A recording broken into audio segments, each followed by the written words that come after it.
SLBC project యొక్క పనుల పురోగతిని సమీక్షించడానికి నాతో పాటు విచ్చేసిన సాగునీటి పారుదల శాఖ మంత్రివర్యులు ఉత్తమ్ కుమార్ రెడ్డి గారు,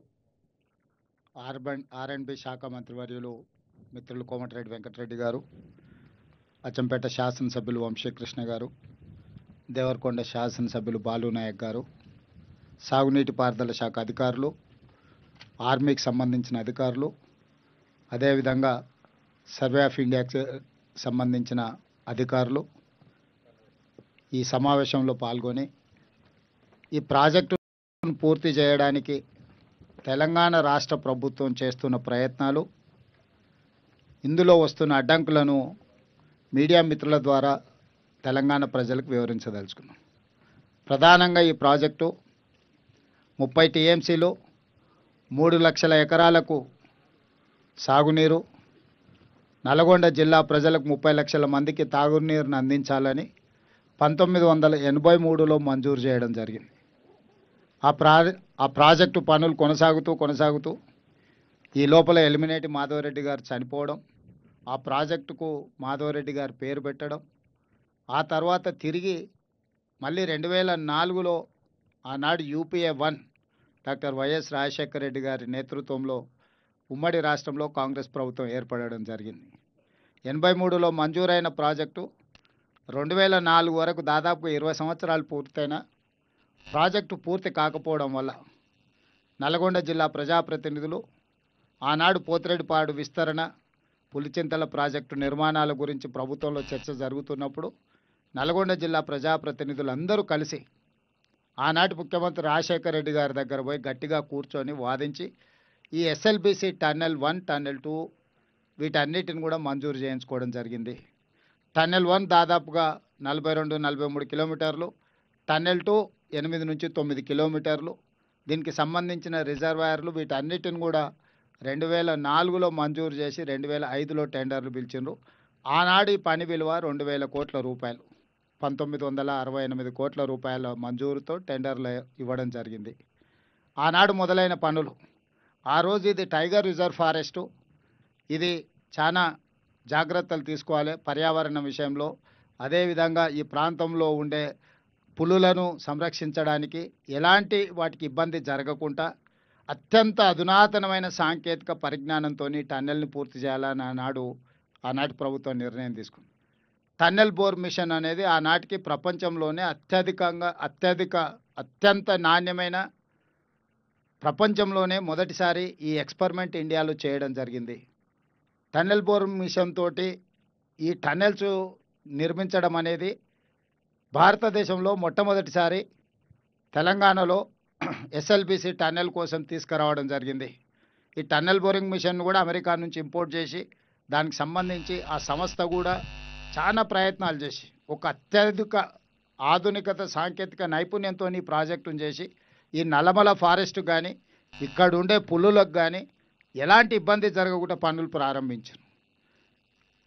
5 సంవత్సరాల తర్వాత రాజశేఖర రెడ్డి గారు మరణించడం, ఆ తర్వాత పనులలో కొంత జాప్యం రావడం, పనులు చేసే క్రమంలో ఇక్కడ కొన్ని ఇబ్బందులు రావడం, చివరికి తెలంగాణ రాష్ట్రం వచ్చేటప్పటికి దాదాపుగా 30 కిలోమీటర్ల టన్నెల్ పూర్తి కావడం జరిగింది. ఇంకా మిగిలిన 10-11 కిలోమీటర్ల టన్నెల్ని ఒక 2-3 కిలోమీటర్లు తెలంగాణ రాష్ట్ర ప్రభుత్వం చేసి గాలికి వదిలేసింది. వాస్తవంగా ఉమ్మడి 10 సంవత్సరాలలో 2004-5లో మొదలుపెట్టిన ప్రాజెక్టు 2014 వరకు దాదాపుగా 25-30 కిలోమీటర్ల మధ్యలో టన్నెల్ను పూర్తి చేస్తే, తెలంగాణ రాష్ట్రం వచ్చిన తర్వాత చంద్రశేఖరరావు గారు 10 సంవత్సరాలు ముఖ్యమంత్రిగా ఉండి కనీసం 10 కిలోమీటర్ల టన్నెల్ను కూడా పూర్తి చేయలేకపోయిండు. ఆనాడు నిజంగానే చంద్రశేఖరరావు గారు బీఆర్ఎస్ ప్రభుత్వం చిత్తశుద్ధితో పనిచేసి ఉంటే సంవత్సరానికి 1 కిలోమీటర్ కూడా ఈ టన్నెల్ పూర్తి చేసి ఉంటే ఎప్పుడో ఈ ప్రాజెక్టే పూర్తి అయిపోయి నల్గొండ జిల్లాకు ఫ్లోరైడే కాకుండా సాగునీరు, తాగునీరు అన్ని సమస్యలు పరిష్కారం అయి ఉండేవి. కానీ రాజకీయ దురుద్దేశంతో ఈ ప్రాజెక్టు పూర్తి చేస్తే కాంగ్రెస్ పార్టీకి పేరు వస్తుంది, నాకు పేరు రాకపోను కమిషన్లు కూడా రావడం లేదు అని చెప్పి హరీష్ రావు గారు, చంద్రశేఖరరావు గారు ఈ ప్రాజెక్టును పూర్తిగా పక్కన పడేసింది. దాంతో తీరని అన్యాయం జరిగింది. ఈ లోపల 11,000 క్యూసెక్ల నీళ్లు తరలించకపోయే పోతిరెడ్డిపాడును 44,000 క్యూసెక్లకు పెంచుకోవడం జరిగింది. ఆ ప్రాజెక్టు పూర్తయిపోయింది. 44,000 క్యూసెక్ల పోతిరెడ్డిపాడును మళ్ళా 80,000 క్యూసెక్లకు పెంచుకోవడానికి జగన్మోహన్ రెడ్డి గారు వచ్చి ఆ పనులు కూడా దాదాపుగా పూర్తి చేసుకునే ప్రయత్నం చేస్తున్నాడు. ఇవాళ గ్రావిటీ ద్వారా 4,000 క్యూసెక్ల నీళ్ళని మనం నల్గొండకు తీసుకెళ్లాలి అనే ప్రయత్నం చేస్తే చంద్రశేఖరరావు గారి యొక్క కుత్సితమైన ఆలోచనలతోటి వక్ర బుద్ధితోటి ఈ ప్రాజెక్టును పడుకోబెట్టిండ్రు. మా ప్రభుత్వం వచ్చిన తర్వాత ఇది మొత్తం దేశంలోనే ఒక మంచి ప్రాజెక్ట్. ఇక్కడ ఒక విషయం మీడియా మిత్రులకు చెప్పాలి. ప్రపంచంలో ఎక్కడ కూడా 42 కిలోమీటర్ల టన్నెల్ ప్రాజెక్టు ప్రపంచంలోనే లేదు.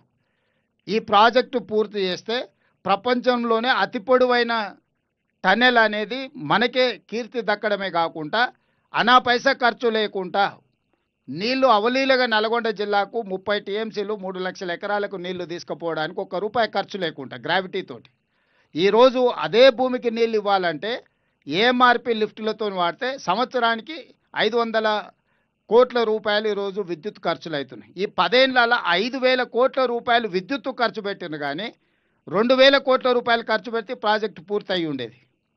ఈరోజు కూడా పెరిగిన అంచనాలు 20 ఏండ్ల తర్వాత లెక్కేస్తే కూడా 4,600 కోట్ల రూపాయలతోని ప్రాజెక్టు పూర్తవుతుంది. అంటే 20 ఏళ్లలో ఈ ప్రాజెక్టు యొక్క అంచనాలు పెరిగింది 2,600 కోట్ల రూపాయలు మాత్రమే. ఆనాడు 2,000 కోట్లతో టెండర్ పిలిస్తే ఈనాడు ఈ రోజున్న అంచనాల ప్రకారం 4,600 కోట్ల రూపాయలు. అంటే కేవలం 2,600 కోట్ల రూపాయల అంచనాలు పెరిగితే 30 టీఎంసీలు 3 లక్షల ఎకరాలకు మనము గ్రావిటీ ద్వారా నీళ్ళు ఇచ్చుకున్న ప్రాజెక్టును దుర్మార్గమైన ఆలోచనతోని రాజకీయపరమైన ద్వేషంతో నల్గొండ జిల్లాకు మహబూబ్నగర్ జిల్లాకు చంద్రశేఖరరావు గారు తీరని అన్యాయం చేసిండు. ఇవాళ ఈ ప్రాజెక్టులు పూర్తి చేసుకోకపోవడం వల్ల కృష్ణానది మీద ప్రారంభించిన ఏ ఒక్క ప్రాజెక్టు ఉమ్మడి రాష్ట్రంలో అన్యాయం జరిగింది సమైక్య పాలనలో అని చెప్పిన చంద్రశేఖరరావు గారు కృష్ణానది మీద ఆనాడు మొదలుపెట్టినాయి కానీ ఆయన మొదలుపెట్టినాయి కానీ భీమా కానీ నెట్టంపాడు కానీ కోయిల్ సాగర్ కానీ పాలమూరు రంగారెడ్డి కానీ లేకపోతే కల్వకుర్తి కానీ ఎస్ఎల్బీసీ కానీ ఏ ఒక్క ప్రాజెక్టు కూడా 10 సంవత్సరాలు ముఖ్యమంత్రిగా ఉండి ఒక్కటి పూర్తి చేయలే. ఇక తెలంగాణ కోసం కొట్లాడి తెలంగాణను సాధించుకున్న ఉద్దేశాన్ని కూడా దెబ్బతీసిండు చంద్రశేఖరరావు గారు. వారు 10 సంవత్సరాల ఖర్చు పెట్టింది ఎంత సాగునీటి ప్రాజెక్టు కాంట్రాక్టర్లకు చెల్లించిందంటే 1,86,000 కోట్ల రూపాయలు చంద్రశేఖరరావు గారు 10 ఏళ్లలో కేవలం సాగునీటి ప్రాజెక్టుల కాంట్రాక్టర్లకు చెల్లించిండు. ఆ 1,86,000 కోట్ల రూపాయలలో 1,03,000 కోట్లు కాళేశ్వరం కాంట్రాక్టర్లకే చెల్లించిండు. ఇట్లా తెలంగాణలో 2 లక్షల కోట్లు కేవలం నేను ఆర్ఎండ్బి పంచాయతీరాజ్ ఇతర టెండర్ల గురించి చెప్తున్నాను. కేవలం సాగునీటి ప్రాజెక్టుల టెండర్ల గురించి వారి కాంట్రాక్టర్లకు ఇచ్చిన బిల్లుల గురించి నేను చెప్తున్నా.